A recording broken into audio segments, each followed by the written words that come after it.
Hello guys, welcome to lecture number 5 of Mission 360 out of 360 in NEET Biology। आज हमारे इस series का lecture number 5 हम इस वीडियो में डिस्कस करेंगे, जिसकी हेडिंग आपको नज़र आ रही होगी cell envelope and its modification. तो हमने अभी तक सेल का बेसिक जो है हम अभी तक पढ़ चुके हैं। उसके अलावा हमने सेल को क्लासीफाई किया था प्रोकैरियोटिक सेल और यूकैरियोटिक सेल में, जिसमें हम प्रोकैरियोटिक सेल पढ़ रहे थे और हम प्रोकैरियोटिक सेल में पर्टिकुलरली बैक्टीरिया के सेल को डिस्कस किया था। इस लेक्चर में हम उसी डिस्कशन को आगे बढ़ाएंगे, जैसे कि हमारी हेडिंग है cell envelope and its modification. इस लेक्चर में हम सेल के इन्वेलप के बारे में पढ़ेंगे। किस सेल के इन्वेलप के बारे में पढ़ेंगे? पर्टिकुलरली हम बैक्टीरियल सेल के इन्वेलप के बारे में पढ़ेंगे। इन्वेलप आप सबको पता होगा किसको बोलते हैं। नॉर्मल लैंग्वेज में इसका मतलब समझें तो इसे एक लिफाफा बोला जाता है। तो यहाँ पे हम इसको क्या बोलेंगे? इन्वेलप को एक कवरिंग की तरह मान के चलेंगे। इसका मतलब ये हुआ कि इन्वेलप कोई भी ऐसी चीज़ जिसके अंदर बहुत सारी चीज़ें पाई जाती हैं। इन्वेलप एक लेयर को बोला जाएगा, आउटर कवरिंग को बोला जाएगा, जिसके अंदर बैक्टीरियल सेल प्रेजेंट होता है। पहली लाइन में क्या लिखा हुआ है? Most prokaryotic cells particularly the bacterial cells have a chemically complex cell envelope. Maximum जो प्रोकैरियोटिक सेल्स होते हैं, मोस्ट पर्टिकुलरली यहाँ पे बात की गई है बैक्टीरियल सेल की, ठीक है। तो बैक्टीरियल सेल जो होता है उसके अंदर क्या होता है? केमिकल से बना हुआ, केमिकल कंपाउंड से बना हुआ कम्प्लेक्स प्रेजेंट होता है, जिसको हम बोलते हैं सेल इन्वेलप। अब सेल इन्वेलप क्या होता है? Cell envelope consist of tightly bound 3 layered structures. Cell envelope एक ऐसा स्ट्रक्चर होता है जो 3 लेयर से बना होता है। कितनी लेयर से बना होगा? 3 लेयर से बना होगा। और ये कैसा होगा? It is tightly bound structure. यानी कि जैसे कि आप इस डायग्राम में देख रहे होंगे 3 structures, number 1, number 2 and number 3। ये 3 स्ट्रक्चर्स आपस में टाइटली बाउंड प्रेजेंट होंगे। डायग्राम में आपको काफ़ी इनके अंदर स्पेस दिखेगी, ये आपको समझाने के लिए बताया गया है, लेकिन एक्चुअल में ये कैसे प्रेजेंट होंगे? ये आपस में जुड़े हुए होंगे, टाइटली बाउंड होंगे, और ये तीनों स्ट्रक्चर मिला के सेल का इन्वेलप बनाते हैं। कौन से सेल का? बैक्टीरियल सेल का इन्वेलप बनाते हैं। तो ये क्या क्या कंसिस्ट करता है, इसमें कौन कौन सी चीज़ें पाई जाती हैं? तो इनका कहने का मतलब है कि ये एक 3 लेयर्ड स्ट्रक्चर होता है। तो 3 लेयर्स कौन कौन सी प्रेजेंट होगी? जैसे कि इस लाइन में लिखा है आउटर मोस्ट, सबसे बाहर वाला जो ये ब्लू कलर्ड स्ट्रक्चर है, इसको हम बोलेंगे ग्लाइकोकैलेक्स। क्या बोलेंगे? Glycocalyx. Followed by cell wall and then plasma membrane. और ये दूसरे नंबर वाली इसको बोलेंगे सेल वॉल, और जो ये रेड वाली है इसको बोलेंगे हम प्लाज्मा मेम्ब्रेन। तो ये तीनों स्ट्रक्चर, जो ब्लू वाला स्ट्रक्चर है, डार्क वाला स्ट्रक्चर है, और जो रेड वाला स्ट्रक्चर है, ये तीनों अगर टाइटली बाउंड प्रेजेंट होंगे, टाइटली बाउंड 3 लेयर्स स्ट्रक्चर्स हैं ये, और ये मिलके सेल का इन्वेलप बनाते हैं, सेल की आउटर कवरिंग बनाते हैं। कौन से सेल की? पर्टिकुलरली बैक्टीरियल सेल की बात हो रही है, ठीक है। तो सेल इन्वेलप हमने याद रखना है, सेल की एक कवरिंग होती है, सेल का एक प्रोटेक्टिव यूनिट होता है जो सेल को बाहर से प्रोटेक्ट करता है। ये 3 स्ट्रक्चर्स का बना होता है। 3 स्ट्रक्चर्स कौन कौन से? अगर हम बाहर से अंदर जाएंगे तो सबसे पहले ग्लाइकोकैलेक्स होगा, उसके बाद सेल वॉल होगी, और उसके बाद प्लाज्मा मेम्ब्रेन प्रेजेंट होगी। तो ये 3 स्ट्रक्चर, ये एक टाइटली बाउंड स्ट्रक्चर्स होते हैं। ये तीनों आपस में मिलके सेल का इन्वेलप बनाते हैं। Although each layer of envelope perform distinct function, they act together as a single protective unit. अब हम सेल इन्वेलप का फंक्शन पढ़ेंगे। यहाँ पे लिखा गया है कि दे हैज़ डिस्टिंक्ट फंक्शंस, यानी कि इनके बहुत सारे अलग अलग काम होंगे। ग्लाइकोकैलेक्स पर्टिकुलरली अलग अलग काम करेगा, सेल वॉल के अपने अलग अलग काम होंगे, और ऐसे ही प्लाज्मा मेम्ब्रेन अलग काम करेगी। लेकिन जब ये तीनों मिलते हैं तो ये क्या बनाते हैं? जब ये टाइटली बाउंड स्ट्रक्चर की तरह प्रेजेंट होते हैं, तब ये क्या बनाते हैं बैक्टीरिया के लिए? ये एक सिंगल प्रोटेक्टिव यूनिट बनाते हैं। प्रोटेक्टिव यूनिट का मतलब क्या हुआ? यानी कि सेल वॉल, प्लाज्मा मेम्ब्रेन और ग्लाइकोकैलेक्स जब आपस में मिलके एक ऐसा स्ट्रक्चर बनाते हैं जिसको हम बोलते हैं प्रोटेक्टिव यूनिट। बैक्टीरिया का प्रोटेक्टिव यूनिट कौन है? ग्लाइकोकैलेक्स? नहीं। Cell wall? नहीं। Plasma membrane? नहीं। जब ये तीनों मिलेंगे, ग्लाइकोकैलेक्स, सेल वॉल और प्लाज्मा मेम्ब्रेन, ये मिलके सेल का प्रोटेक्टिव यूनिट बनाते हैं, यानी कि बैक्टीरियल सेल को प्रोटेक्शन प्रोवाइड करते हैं। क्या प्रोवाइड करते हैं? प्रोटेक्शन प्रोवाइड करते हैं। उसके अलावा इनके अलग अलग अपने अपने काम भी हैं जो हम आगे चल के पढ़ेंगे।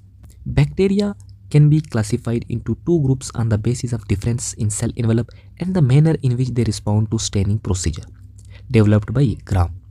तो बैक्टीरियल क्लासिफिकेशन की बात करेंगे हम आगे, कि बैक्टीरिया को कैसे क्लासीफाई किया जाता है। तो जब भी हम कहीं किसी चीज़ को क्लासीफाई करते हैं तो किसी चीज़ को हम बेसिस मानते हैं उस क्लासिफिकेशन का।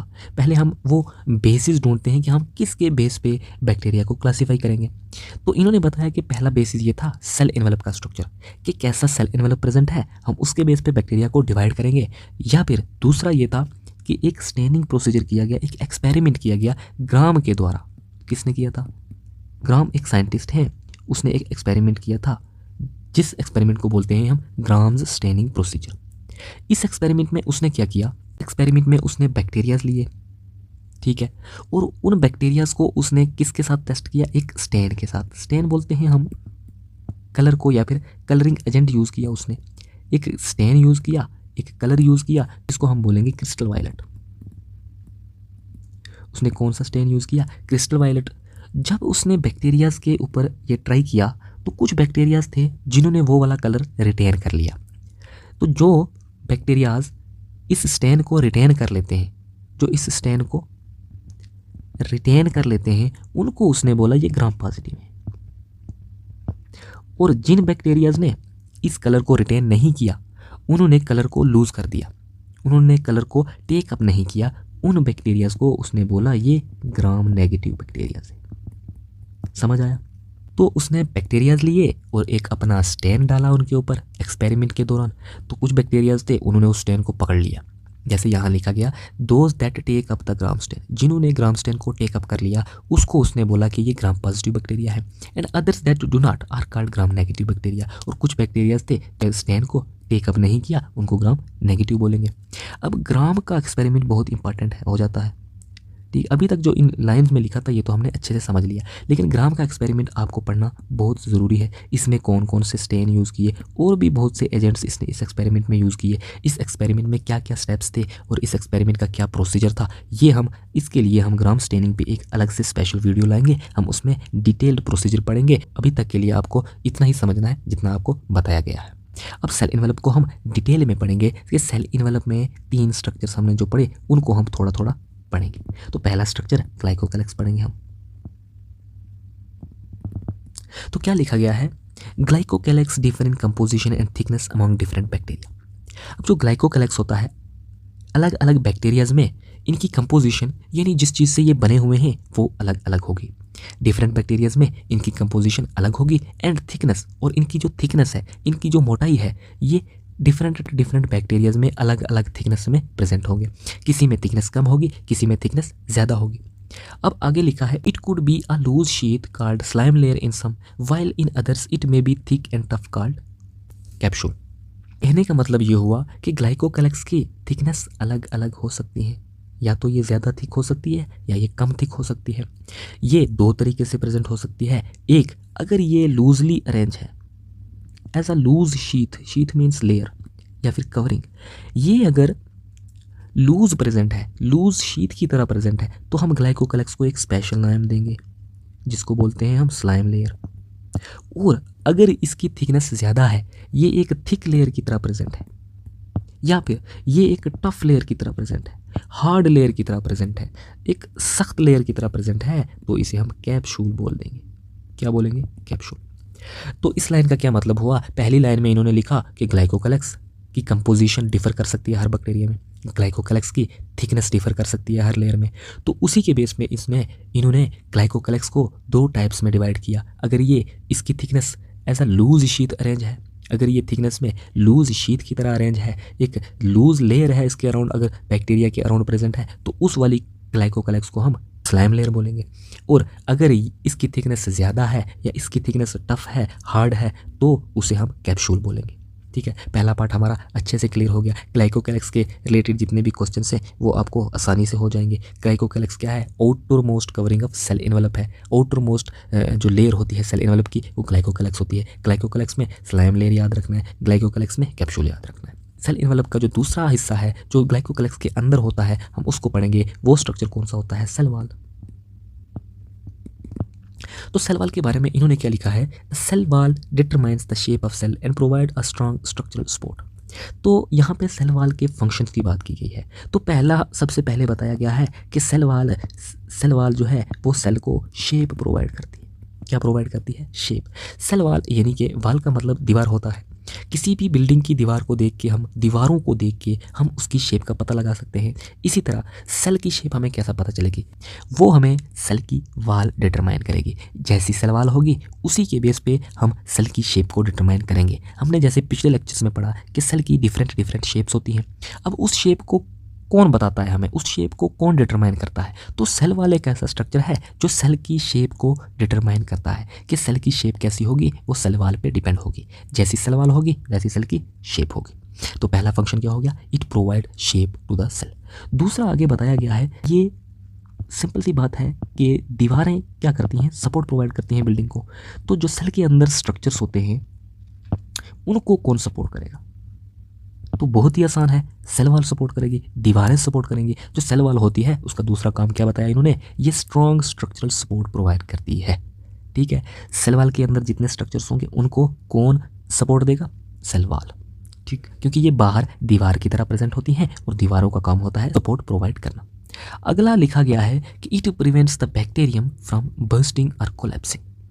बर्स्ट बोलते हैं ब्रेक होने को या फिर फट जाने को। ठीक है, तो सेल अगर कभी सेल के अंदर किसी किस्म का कोई स्ट्रेस प्रोड्यूस होता है या सेल जब किसी स्ट्रेस में होता है तो सेल के फटने के चांस बहुत ज़्यादा हो सकते हैं। तो उसको कौन प्रिवेंट करता है, यही सेल वाल। तो सेल वाल को बर्स्टिंग और कोलैप्सिंग,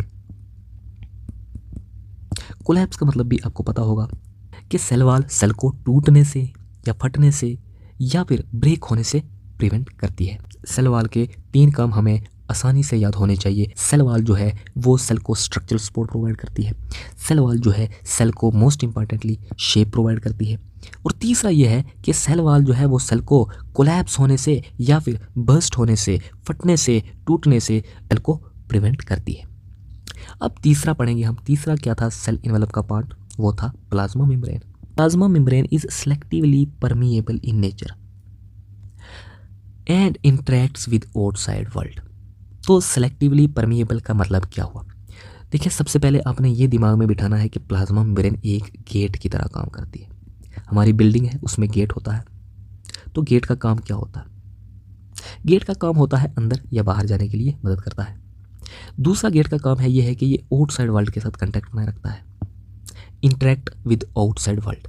तो प्लाज्मा मेम्ब्रेन एक ऐसी लेयर होती है सेल के अराउंड जो कि सेलेक्टिवली परमिएबल होती है। तो इसका मतलब ये हुआ कि किसी किस्म का कोई भी सब्सटेंस अगर उसको अंदर जाना है या फिर कोई भी सब्सटेंस उसको बाहर आना है तो वो उसको कौन परमिट करेगा, उसको इजाज़त कौन देगा, वो ये प्लाज्मा मेम्ब्रेन का एक इम्पॉर्टेंट काम होता है। Entry and exit, entry and exit किसकी परमिशन से होगा, प्लाज्मा मेम्ब्रेन से। कुछ सेलेक्टिव सब्सटेंस को अंदर या बाहर जाने में मदद करता है। ठीक है जी, और ये गेट की तरह काम करता है। ये नहीं कि क्या चीज़ अंदर जाएगी या क्या चीज़ बाहर जाएगी सेल के, वो किसके हाथ में है, प्लाज्मा मेम्ब्रेन के हाथ में है। तो इसका फंक्शन भी आपको अच्छे से समझ आ गया होगा। एंट्री और एग्जिट किसके हाथ में, प्लाज्मा मेम्ब्रेन के हाथ में। और प्लाज्मा मेम्ब्रेन सेलेक्टिवली परमिएबल होती है, किस चीज़ को परमिशन देनी है और किस चीज़ को नहीं देनी है वो हमारा प्लाज्मा मेम्ब्रेन के हाथ में है। आगे लिखा है it interacts with outside world, यानी कि सेल के बाहर की दुनिया के साथ इसका राब्ता होता है, ये उसके साथ इंटरेक्ट करती है और बहुत सारे सब्सटेंस को अंदर या बाहर जाने में मदद करती है। तो गेट एक ऐसी चीज़ होती है बिल्डिंग के अंदर कि जो हमारे बाहर वाले वर्ल्ड से इंटरेक्ट करता है, जो हमें अंदर या बाहर जाने में मदद करता है। सिंपल हो गया। This membrane is similar structurally to that of eukaryotes. अब ये जो मेम्ब्रेन होती है, प्लाज्मा मेम्ब्रेन होती है, इसके स्ट्रक्चर की अगर हम बात करें तो यूकैरियोट्स में भी ऐसी प्लाज्मा मेम्ब्रेन प्रेजेंट होती है। उसका स्ट्रक्चर प्रोकैरियोट्स वाली सेल प्लाज्मा मेम्ब्रेन से मैच करता है, यानी कि प्लाज्मा मेम्ब्रेन एक कॉमन चीज़ है, चाहे वो यूकैरियोट हो या प्रोकैरियोट हो, और उसके अराउंड प्लाज्मा मेम्ब्रेन का स्ट्रक्चर सेम होगा। तो अभी तक हमने इस लेक्चर में जो टर्म्स पढ़ी हैं उन टर्म्स में सेल इनवेलप सबसे इंपॉर्टेंट है। उसके बाद classification on the basis of this cell envelope and staining procedure बहुत इंपॉर्टेंट है। उसके बाद जो हमने सेल इनवेलप पढ़ा उसके जो 3 पार्ट्स हैं उनके बारे में जो लाइंस पढ़ी, उनके फंक्शंस पढ़े, पर्टिकुलरली ग्लाइकोकलेक्स, ये चीज़ें बहुत इंपॉर्टेंट हैं। इन चीज़ों को आप अच्छे से दिमाग में बिठाएंगे और MCQ करना नहीं भूलेंगे, क्योंकि एट द एंड आपको एग्जाम्स में MCQ ही करने हैं। और हम इस लेक्चर को यहीं पे ख़त्म करेंगे, क्योंकि इसके आगे जो चीज़ें हैं वो नई चीज़ें आएंगी, उनके लिए हम एक अलग से लेक्चर बनाएंगे। उससे पहले हम ग्राम स्टेनिंग के ऊपर लेक्चर बनाएंगे और वो आप लेक्चर ज़रूर देखेंगे, क्योंकि वो एक ऐसा टॉपिक है, उस टॉपिक में से जैसे कि ग्राम स्टेनिंग आपको एनसीईआरटी के सिलेबस में लगा है, ठीक है। तो इस टॉपिक में एनसीईआरटी के बाहर से क्वेश्चन आने के चांसेस बहुत ज़्यादा है, क्योंकि 2 या 3 क्वेश्चन ऐसे होते हैं जो हमें लगता है कि एनसीईआरटी के बाहर से आए हैं, लेकिन वो भी एनसीईआरटी के अंदर से ही आए होते हैं।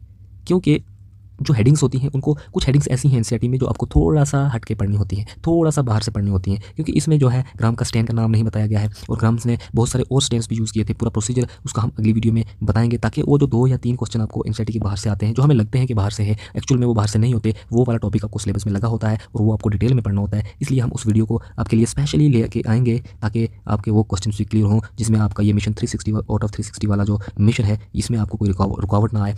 अभी तक के लिए इतना ही काफ़ी है। मिलते हैं नेक्स्ट वीडियो में। मैं उम्मीद करता हूँ कि आपको सब कुछ अच्छे से समझ आया होगा। Thank you so much.